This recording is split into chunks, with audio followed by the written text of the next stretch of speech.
everyone, it's your favorite Nena Chula Rosie with E-Asylum, here to bring you a jam-packed show filled with music, celebrity bochinche, video game reviews, and the nicest chicas you can look at. So no te me muevan, stay tuned to E-Asylum, your entertainment show a lo loco.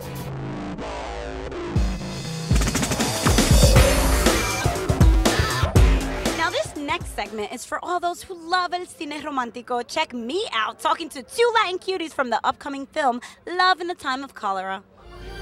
51 years, 9 months, and 4 days. That is how long I have loved you. In the movie, you play a doctor. Right.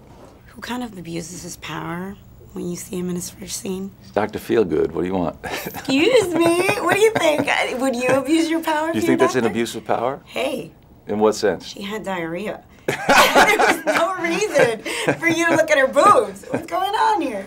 Well, actually, that particular technique is called osculation.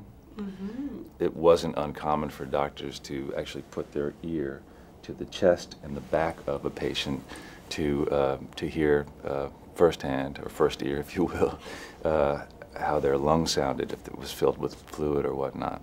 So that wasn't really an attempt at seduction or an abuse of power. I think he was just doing his job. In the movie, your character rubs his relationship in Florentino's face. Is that how you took it? Yeah. It's funny because in the book, it was more coincidental. He's actually there to solicit money from Florentino's boss for one of his civic organizations for the opera, I believe. And in the film, the way it's cut, it seems more like he's there to kind of do a one-upmanship thing.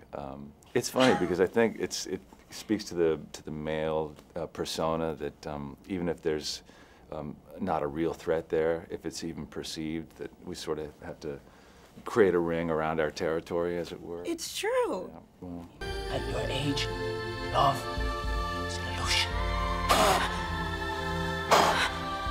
I read that you said that your kids have it so good that you want to put them in like a ghetto school so they can, have a little taste of something, to give them some character. Is that true? Yeah, it is true. I mean, you don't want spoiled kids that have everything. Adversity makes you strong, man. It makes you be able to deal with life, because life's not easy. But it's kind of like contradicting what you're doing, because now you're so successful because your kids can have a great... But I'm successful because I came from the ghetto and made it, because nothing can defeat me. But you wanted your kids to have a great life, and now you're like, I want to have a great life, but they have to have a little turmoil. So now you're like, I gave you this great life. Now I want you to suffer. Now I get suffer at home. Don't give them allowance. Oh, make them work for their food. For their food? Yeah. What do you make them do? Outreach programs. Oh. We'll do everything. Okay, what if your child brings home a bum to marry? What would you do? Well, it depends what kind of bum. Okay. Is it a really like alcohol-ridden, smelly bum, or are you talking about a broke-ass? A broke-ass artist, wanna-be poet, rock and roller. How about that? Well, at first I'm gonna try a little reverse psychology. Pretend like, oh, that's great. Really go along with it. Yeah. But if that doesn't work, then I'm gonna try the approach in the movie is throw his ass out. Oh, that's it? Yeah, and move her away from town. No, you can't do that. That's psycho. Of course you can. Just because you did it in the movie. That's not psycho. That's love. That's what a dad's supposed to do. You think? You think? Come you were on. right? How long does that love usually last? That young love doesn't last long. 3 to 6 months. Yeah, at least. No, but in the movie it lasted. That's a long shelf life right there. Love in the Time of Cholera. Now there's nothing like moviendo su cuerpo to a great beat. Now check me out while I give you the down low on what's hot in music stores right now. Nas's album isn't even out yet, and it's all anyone can talk about. He's naming his new album The N-Word.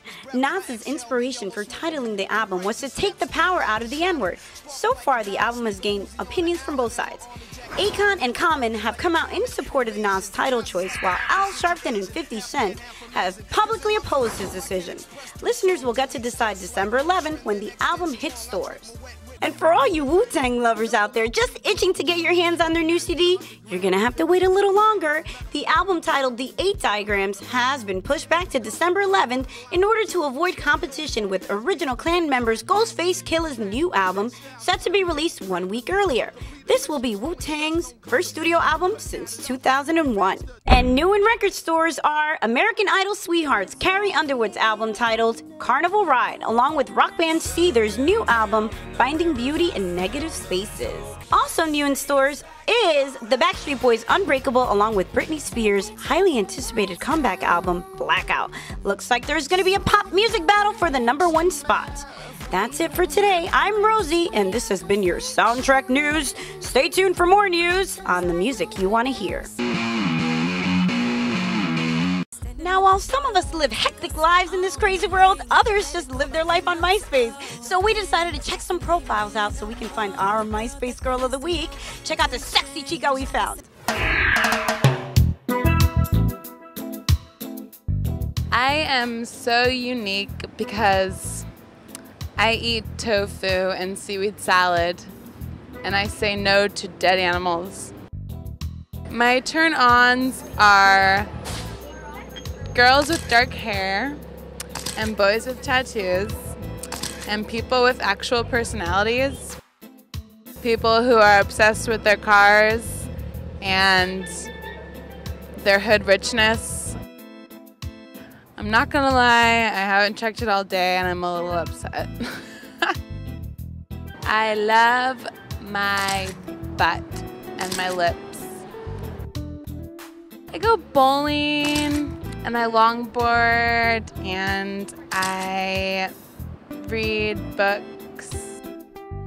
My pet peeves are when I work with girls that don't like other girls, and then that's really upsetting because I like girls and boys. And my pet peeves are people who shave every day. I love my family and I love my friends.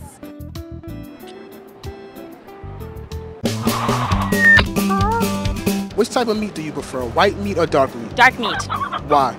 It's just tastier. I don't care about being healthy, really. I eat Spam. I like all flavors of meat. You know I'm mulatto, right? Yes, I can tell. Oh yeah. White meat. Why? I get kind of grossed out with the dark meat. I like white meat. What type of meat do you prefer, white meat or dark meat?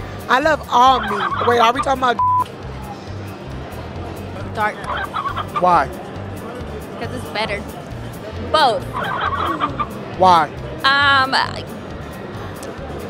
really not that picky. I usually go for white meat. I've never gone for the dark meat. I don't eat meat. I'm vegan. Well, that ruins that question. Coming up on E-Asylum, Christina interviews the Grindhouse directors Robert Rodriguez and Quentin Tarantino. Then we bring you a sneak peek of Unreal Tournament, and Simon sits down with the cast of 30 Days of Night. Stay tuned.